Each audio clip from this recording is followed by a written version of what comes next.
but the one, as we always discuss and is part of our show for fun, we mentioned him a little bit earlier in the week, but we can talk about him a little extensively here, and that's Ricky. Yes. Changed the number from 16 to 14. Coach Caleb Martin came in and took it, but Ricky was cool with giving up the number. He's number 14 now. And a lot of the same things we saw from last season that really got us backing Ricky Council and for fun wanting to see him out on the floor. And he did some stuff to really warrant some of those minutes that we thought were worthy of Nick Nurse giving him some minutes. Hell, we were calling for him even in the postseason because they needed some energy in that New York Just Knicks, something some different. rebounding, whatever it was. We just needed to see Ricky out there. But this is a good test for him. He was rewarded at the end of the season with a contract, and he got the 4-year contract, not all guaranteed, but he got the deal working as an undrafted player. And he's one that not only us, but a lot of the fan base, and I don't think it's just us bringing him up, it's because of his play, wanting to see more of Ricky Council on the floor. Yeah, so I think the tougher thing for Ricky this year is that he's far from the only athlete on the roster anymore, right? I think last year, I don't want to say there were no athletes on the roster. Like Kelly was there and he's still here. He's going to play a big role. But there was really a dearth of like actual wings to play minutes for this team. Now you're looking at a team that we're expecting Kelly Oubre to start. We're expecting Caleb Martin to start. You have Yabusele's more of a forward, but he's like a big body, 6'7", 6'8" type of guy coming in with physicality and athleticism. You still have KJ Martin. You have Ricky. Like there's a good group of guys. And oh, by the way, Paul George is one of your 3 best players on the team and is now going to play, 32, 36, 38 minutes a game, depending on, the type of team that they're playing. And so opportunities for wing minutes are slimmer than they were last year when he's playing at times during an injury crisis. So, we'll see where Ricky fits into all this because he isn't as different as he was last year. Now, here's the good news. I think we saw skill development from him last year. He came into the league with plenty to his game on offense, right? Good ball handler. He's got an NBA frame, so he was able to finish through contact. I think that's something we saw consistently last year. I think if you look at him at Summer League, we saw him up close. You look at these Rico Hines runs, he certainly looks like he's taking care of his body this summer, has gotten a little bit bigger up top, so he's going to be able to absorb contact. You would hope that helps him as a driver, as a finisher, all that. And the percentages were not bad last year as a shooter. Now, do we believe in him as a consistent catch and shoot guy if he's a, let's say, 15-minute a night player? I'm not sure that's the case. The volume was low enough last year that I'm not going to read too much into it. The mechanics do look a little better, but that is essentially the defining skill that he needs to bring, right? Even if he's a little above average, that will matter and teams will sag off of him in a playoff type setting. But to get regular season minutes, that's more than enough for him to get on the floor and offer everything else. And I said it earlier this week. The thing I really want to see, almost as much as the shooting, is the defensive discipline. Because I do think as much as I like the point of attack stuff, the ability to get through screens, his ability to go up and, he can make a weak side block at the rim and switch on to different guys. He's a little undisciplined. He can just fly by guys on closeouts and gets a little bit carried away, as a lot of young players do. So is that just a rookie Ricky Council thing, or is that how he's going to play in general? So that's the big question for me, along with the shot. If those things come along, we've already seen a body of work as a rebounder.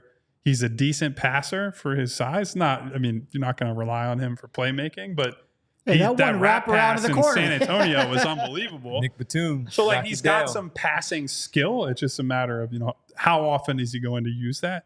I think mostly he will be a play finisher, and that's fine. He's good at that. He's going to help you in transition as well. You have to talk about like Jared McCain being a lane filler.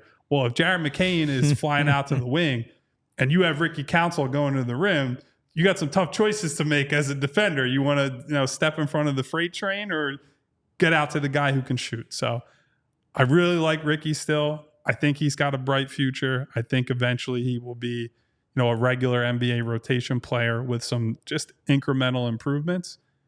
I'm not sure this year is the year he's going to see much time, though.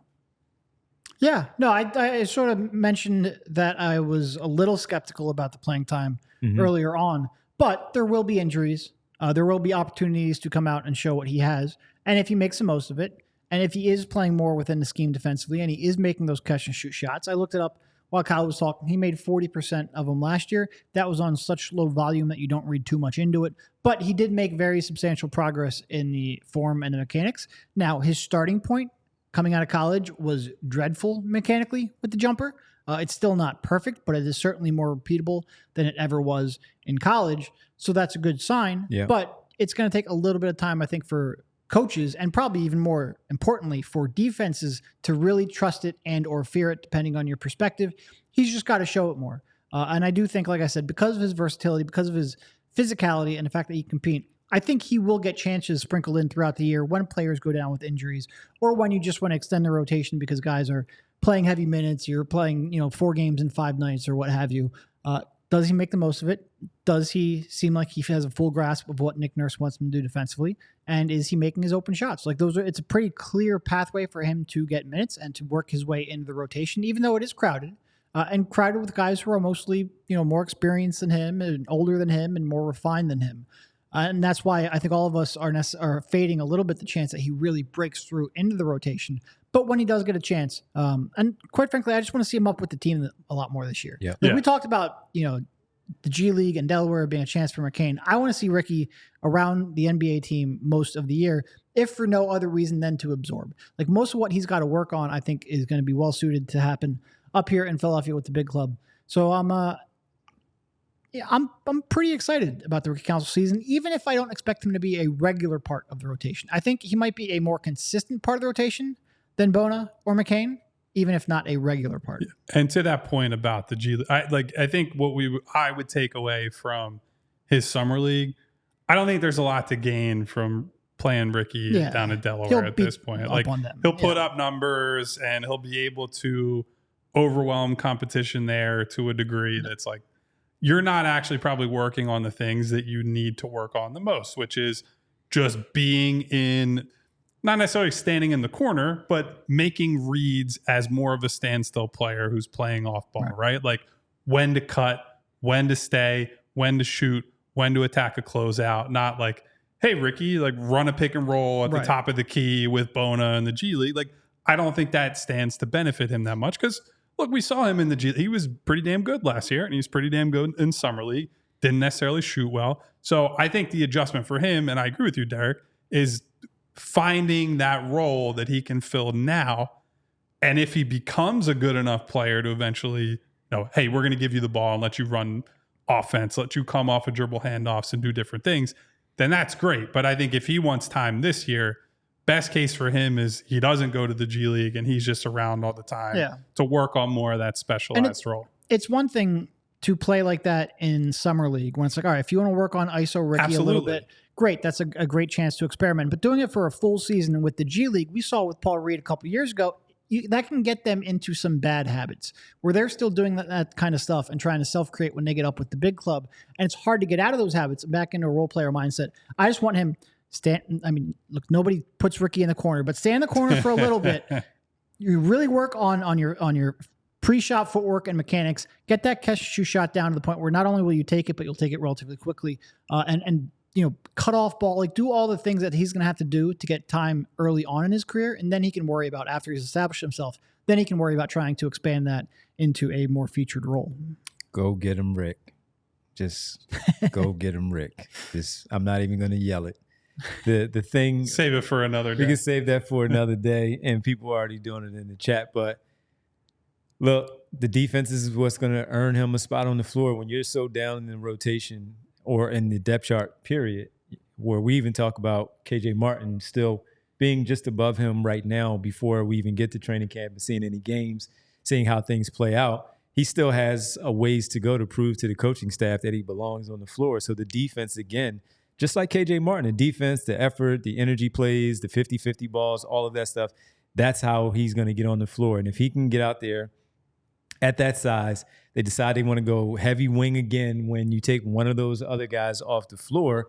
And it's between he and KJ Martin. He gets the nod. He has to take advantage of any opportunity given to him by this head coach because he's a young guy. He has a short leash. And if he doesn't play well, as Kyle mentioned, it's a totally different team than it was a season ago where DeAnthony Melton and Robert Covington are down for 50-plus games, and you just can't count on them. So who do you lean on? You lean on these other two young guys that can step in and give you some minutes. In this particular case, it's not just the three starters at the wings, but they can get creative with Eric Gordon piece. You know how much he trusts the guard in terms of Kyle Lowry. Does he then also lean to someone like Reggie Jackson a little bit more, even as a smaller size, just in terms of how he wants to construct the lineup to put out on the floor on that particular night where he doesn't feel comfortable going to Ricky, and it still makes sense to go KJ Martin for a 4 spot. For what we're talking about. So he's going to have to just go out there and do all of the stuff that we've seen him do to earn those minutes. And on the offensive end, outside of the shooting, as much as I liked how much the body control stuff we saw in the regular season, we saw it in Summer League, though, again, where you have that free reign to go, green light to do what you want to do. Some of that stuff will get you in trouble, though. It was fun last season because he earned the spot and earned the opportunity to get those minutes. This year, that's probably going to get him pulled off the floor if those don't fall and he's not getting a call from the official.